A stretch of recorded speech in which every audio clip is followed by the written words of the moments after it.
Helen Keller सुप्रसिद्ध अमेरिकी लेखिका एक ऐसा नाम है जो घोर अंधकार के बीच भी रोशनी देता रहा। कल्पना करो कि जो ना सुन सकता हो, ना देख सकता हो, फिर भी वह लिखना, पढ़ना और बोलना सीख ले। भरपूर आशा आकांक्षा के साथ जीवन जीने लगे और उसके योगदान दुनिया के लिए यादगार बन जाएं। ऐसी थी हेलेन केलर। जब वे 1.5 वर्ष की थीं, बचपन की एक गंभीर बीमारी की वजह से उनकी देखने और सुनने की शक्ति जाती रही, लेकिन उन्होंने हार नहीं मानी। कॉलेज के दिनों में ही प्रकाशित अपनी आत्मकथा स्टोरी ऑफ लाइफ में वे लिखती हैं, मुझे ये तो याद नहीं कि ऐसा कैसे हुआ, लेकिन ऐसा लगता था कि रात कभी खत्म क्यों नहीं होती और सुबह क्यों नहीं आती। दुनिया की सभी भाषाओं में इस किताब के अनुवाद हुए हैं। इसके अलावा भी उनकी 10 पुस्तकें और सैकड़ों लेख प्रकाशित हुए हैं। उन्होंने दुनिया भर में घूम घूम कर अपने जैसे लोगों के अधिकारों और विश्व शांति के लिए काम किया। हेलेन केलर भारत भी आई थी। हेलेन केलर कहती हैं, कभी कभी मैं अपने मित्रों की परीक्षा लेती हूँ, यह परखने के लिए कि वह क्या देखते हैं।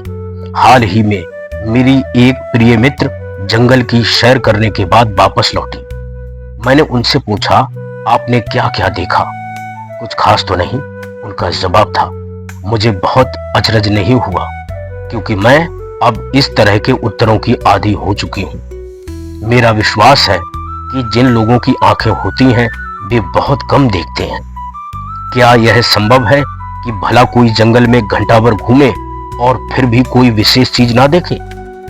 मुझे, जिसे कुछ भी दिखाई नहीं देता, सैकड़ों रोचक चीजें मिलती हैं जिन्हें मैं छूकर पहचान लेती हूँ।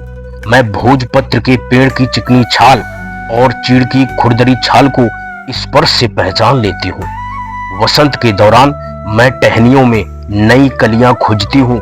मुझे फूलों की पंखुड़ियों की मखमली सतह छूने और उनकी घुमावदार बनावट महसूस करने में अपार आनंद मिलता है।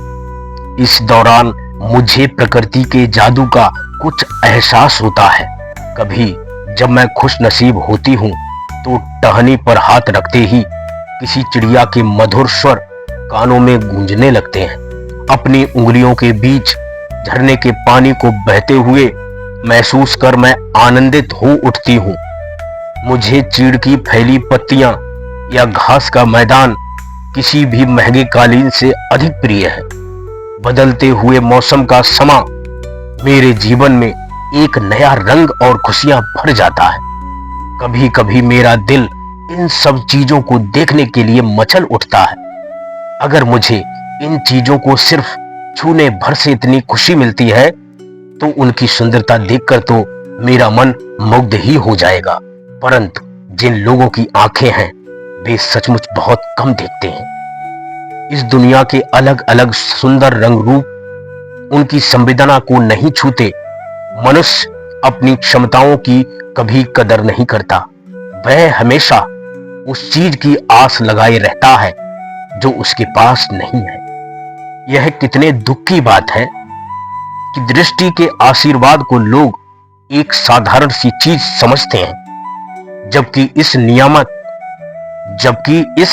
नियामत से जिंदगी को खुशियों के इंद्रधनुषी रंगों से हरा भरा किया जा सकता है।